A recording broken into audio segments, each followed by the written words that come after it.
শেখ হাসিনার নির্দেশ অমান্য, ওবায়দুল হানিফের মৃদু হুঙ্কার। উপজেলা পরিষদ নির্বাচনে প্রধানমন্ত্রী ও আওয়ামী লীগের সভাপতি শেখ হাসিনার নির্দেশ সত্ত্বেও অনেক মন্ত্রী এমপির আত্মীয়-স্বজন মনোনয়নপত্র প্রত্যাহার করেনি। এটাকে চরম ঔদ্ধত্য হিসেবে দেখছেন অনেকেই। এখনো কমপক্ষে 11 জন প্রার্থী আছেন যারা মন্ত্রী বা এমপির ছেলে বা অন্য কোনো নিকটাত্মীয়। সেই রকমই একজন হলেন নোয়াখালী 4 আসনে আওয়ামী লীগের সংসদ সদস্য একরামুল কবির চৌধুরী ছেলে ইশরাক শাবাব চৌধুরী। তিনি সুবর্ণচর উপজেলা চেয়ারম্যান পদে প্রার্থিতা প্রত্যাহার করেনি। প্রধানমন্ত্রীর নির্দেশের পরও তিনি প্রার্থিতা প্রত্যাহার করেনি। তার সঙ্গে ফোনে কথা হলেও তিনি বলেন, আমি নির্বাচনী প্রচারে আছি, এখন কথা বলার সময় নেই।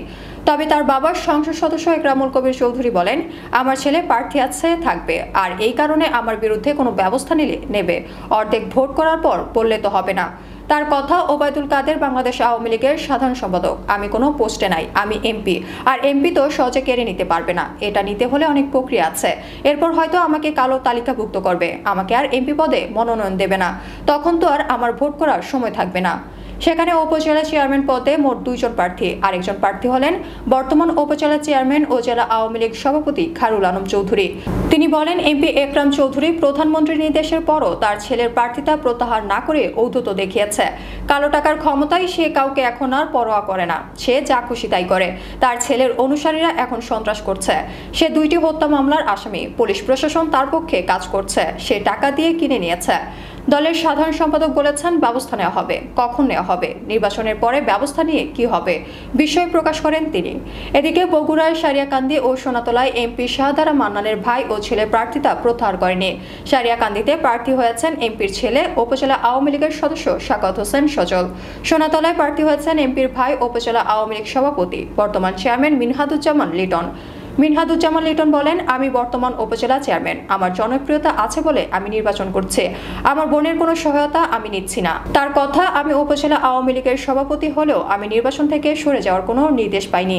এই উপজেলায় আওয়ামী লীগের আরেক প্রার্থী মোহাম্মদ জাকির হোসেন বলেন, লিটন উপজেলা আওয়ামী লীগের সভাপতি হয়ে নেত্রীর নির্দেশনা অমান্য করেছে। সে বলছে, নেতৃত্ব সোনাতলায় ভোট করবে না, আমি করব।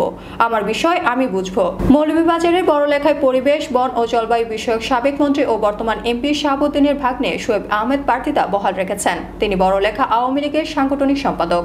নরসিংদীর পলাশী এমপি ডাক্তার আনোয়ারুল আশরাফ খান দিলীপের শ্যালক শরীফুল হক প্রার্থী আছেন। মাদারীপুর সদর উপজেলায় এমপি শাহজাহান খানের ছেলে আসিবুর রহমান খান নির্বাচন করেছে। শাহজাহান খানের সঙ্গে এই নিয়ে ওবায়দুল কাদেরের রীতিমতো বাহাস হয়েছে ধানমন্ডির আওয়ামী লীগ সভাপতির কার্যালয়ে।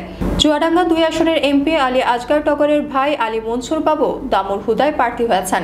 আওয়ামী লীগের যুগ্ম সম্পাদক ও সদর আসনে এমপি মাহবুবুল আলম হানিফের চাচাতো ভাই আতাউর রহমান আতা কুষ্টিয়া সদর উপজেলায় মনোনয়নপত্র প্রত্যাহার করেননি। যুগ্ম সাধারণ সম্পাদক মাহবুবুল আলম হানিফ বলেন, যেসব জায়গায় এখনো মন্ত্রী বা এমপিদের আত্মীয়-স্বজন প্রার্থী আছেন তাদের ব্যাপারে সাংগঠনিক সম্পাদকরা তদন্ত করবেন। তারা দেখবে তাদের প্রার্থী থাকার যৌক্তিক কোনো কারণ আছে কিনা। তারা কেন্দ্রে রিপোর্ট দেওয়ার পর সেইভাবে ব্যবস্থা নেওয়া হবে।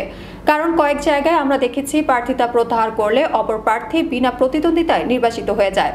তিনি আবার বিএনপির প্রার্থী, আর প্রত্যাহারের নির্দেশটি দেওয়া হয়েছে মনোনয়নপত্র দাখিলের অনেক পরে, ফলে সমস্যা হয়ে গেছে বলেন তিনি। রাজশাহীর তানোরা চেয়ারম্যান প্রার্থী লুৎফর হায়দার রশিদ ময়না আওয়ামী লীগের স্থানীয় এমপি ফারুক চৌধুরীর চাচাতো ভাইয়ের ছেলে।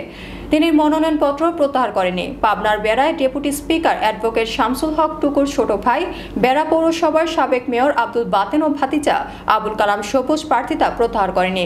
এদিকে সার্বিক বিষয় নিয়ে আওয়ামী লীগের সাধারণ সম্পাদক ও সেতুমন্ত্রী ওবায়দুল কাদের বুধবার এক সংবাদ সম্মেলনে বলেন, উপজেলা নির্বাচনে মন্ত্রী এমপির স্বজনদের মধ্যে যারা প্রার্থিতা প্রত্যাহার করেনি তাদের বিষয়ে সময়মতো ব্যবস্থা নেওয়া হবে।